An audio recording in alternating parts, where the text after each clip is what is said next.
learn stuff from doing bad things. Of course you do. Murder bad. No. I'm talking basic. Mischievous, not bad. You're not black bad. Not shooting Right. parking guy in the head. And it has to take up a moment in your life. You can't continue after a lot. It's like anything with doing drugs and shit when you're a kid in school, and then there's still the guy that's doing it as he got older, Gavin. But there is like this moment where you learn things, and you learn from doing bad things. Mischief. We got to be careful in New York because we're talking about doing bad things, and it's like rape people on the subway, right. Throw Asians into trains. Yeah, that's all you need to do. That has too high of a ceiling. Yeah. We're talking about like bad from 1970s and 80s. Right, that type of suburban bad. Childhood. Yeah, suburban bad. Not we just stole his wallet, throw him on the third rail bad. Not that. We're talking about throw a frog at a pretty girl. Yeah. Dipper pigtails in the ink well. Yeah, that kind of in bad. your desk. Yeah. The ink well. Or I was just talking about that today, too. There was a magical day in high school where we realized cars aren't as heavy as you think. Oh, yes. 4 guys on the front, and you're like, 1, 2, 3, huh. Next thing you know, the teacher's car is in the middle of the football field by going, huh, huh. Wasn't that an amazing moment when you realized you could move a car? Yeah. Like, I thought cars were stuck to the globe. I assume they were a million pounds. Couldn't move them, and then you get enough guys. Yeah. You could move those things. 1, 2, 3. Yeah. That's good mischief. Mischief. Yeah. There's a great book by Lauren Hillebrand called Unbroken. Angelina Jolie made a shitty movie of it. But it's about this guy, Louis Zamperini. And he was a bad guy running from the cops in fucking Northern California in the 20s, 1900s, I guess. He ended up going to World War II. But he was so good at running from the cops, he got into track and field. He's in the Olympics. He met Hitler, and then next thing you know, he's fighting Hitler, and his plane was shot down. Oh, that guy. Yeah. Yeah, he went through all kinds of Rubber shit. dinghy. Fucking Japanese prison camp. That was on 60 Minutes and everything. Yeah, it was good shit. And her contention in the book is like, those mischievous days are what kept him alive. Mm-hmm. I mean, on the rubber dinghy, they were there for 40 days. Yeah. And he just had this, like you say, the mischief background had him thinking outside the box all the time. Yeah. The way they survived on the dinghy was to talk about what they're going to eat when they got home. Yeah. So their brain is like, we're getting home. Yeah, I guess the second you think you're not going home is when you just start to die. That's it. Right. And you probably can convince your cells. Yeah. Your cells are like, why? Yeah. Why do anything here? Why heal this sunburn? He's dead. And I'm no Louis Zamperini, but they're just an anecdotal piece from today. So I'm sitting at this bar, and I can see the train I have to take to get here, and it's stuck.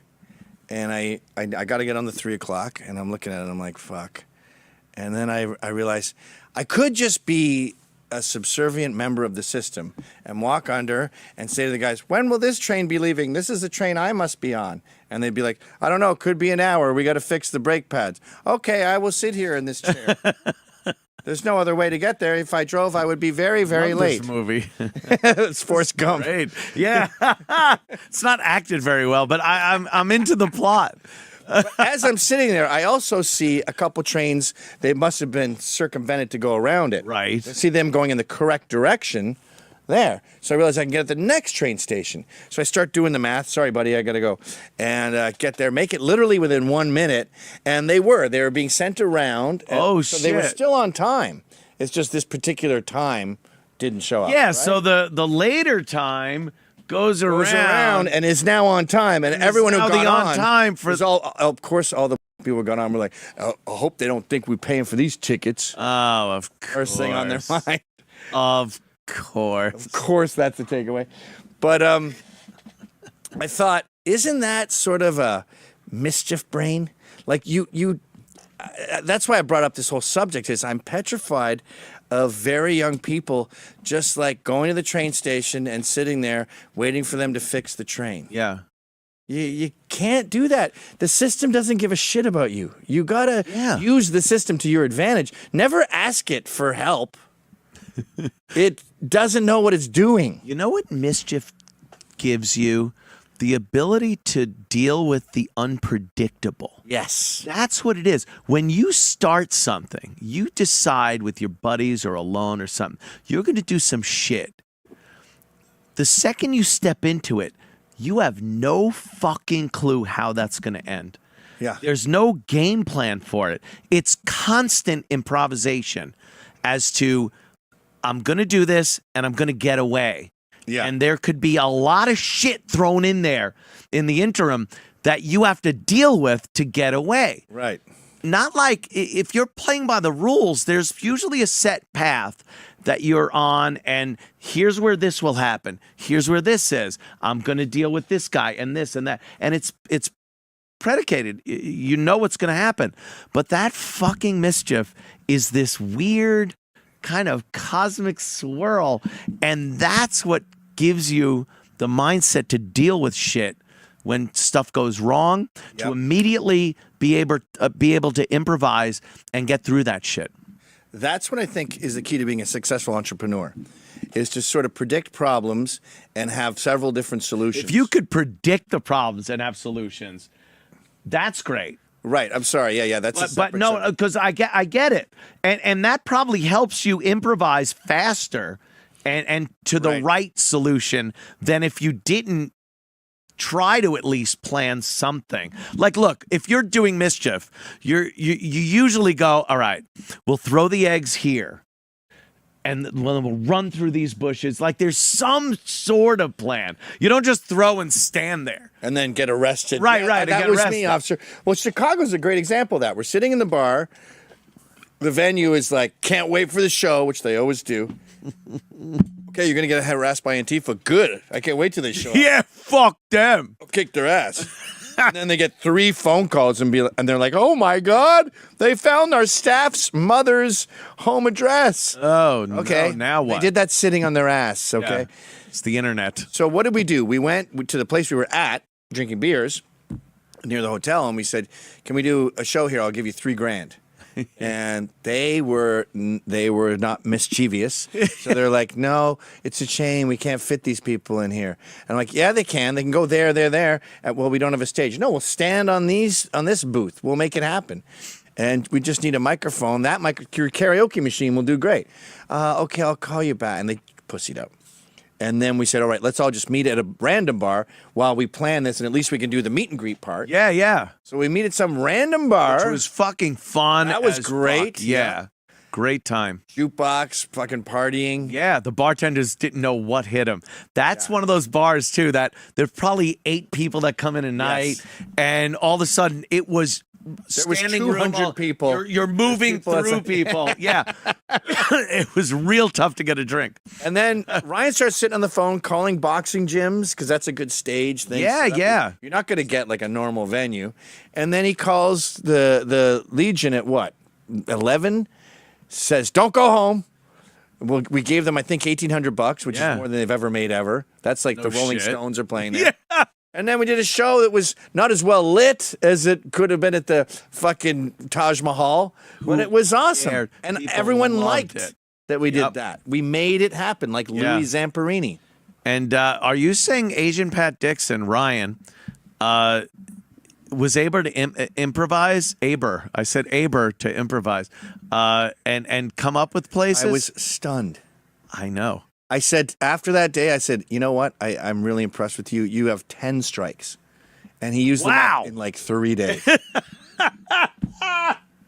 Oh, the poor He was son like of a bitch. late the next 3 days, left early, fucking knocked over a bunch of shit. He's like, I still got like 7. Like, I'm rich. I'm going to spend my strikes.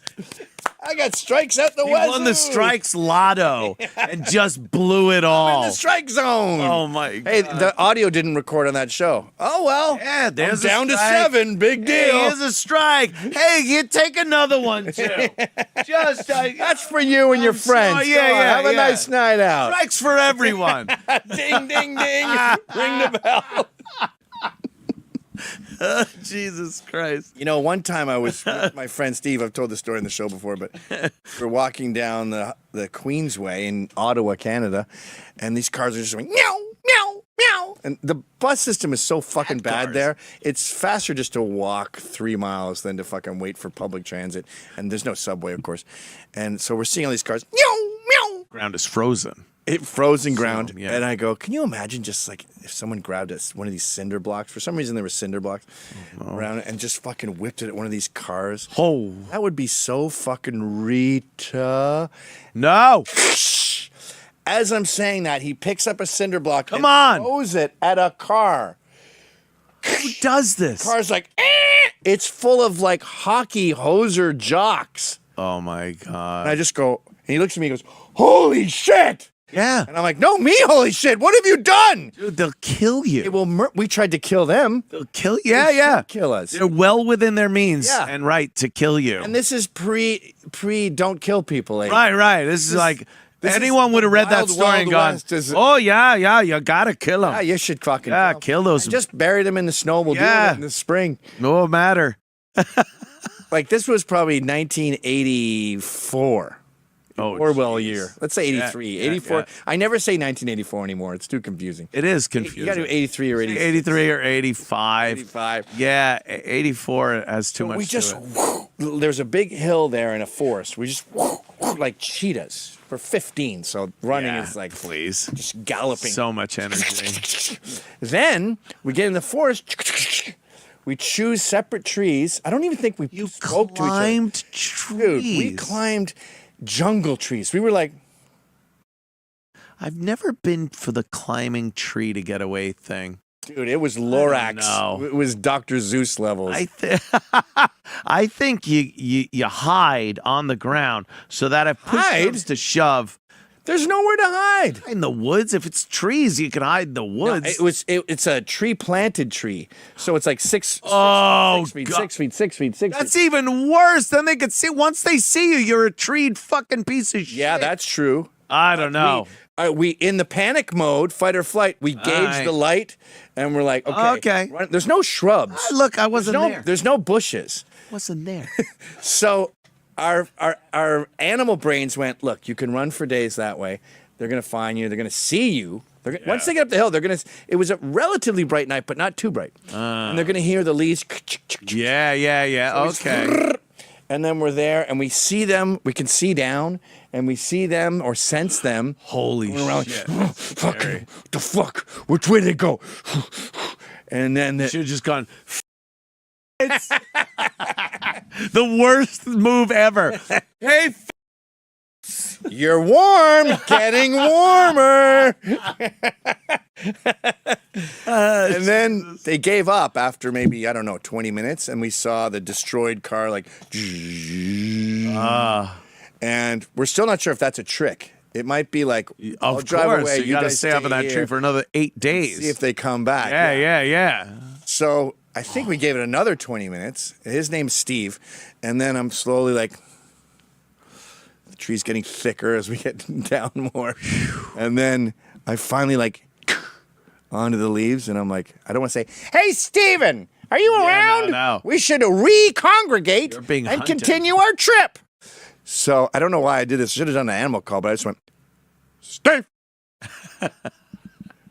And then You might as well have just gone, hey, Steve. Yeah, I don't know what's the What difference? animal goes, Steve? The call of Canada, yeah, the Arctic the beaver owl. Canadian Steve. It picks up some of human names, but not all. It doesn't have the vocabulary of a Steven, but it can handle a Steve. And then he was like, "Duh." And I'm like, Steve. And he goes, "Duh." And we were about 30 feet. Can't beat them up. They're obviously fucking retarded. Fuck. The jury would go to town on us.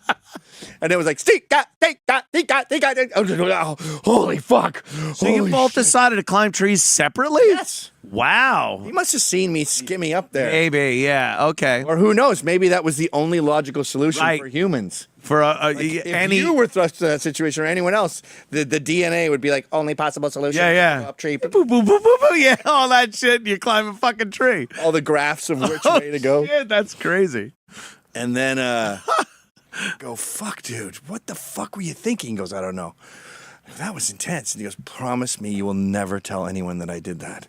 Ooh. I was like, I swear to God, I will never We'll all tell this keep story. this secret. So if anyone is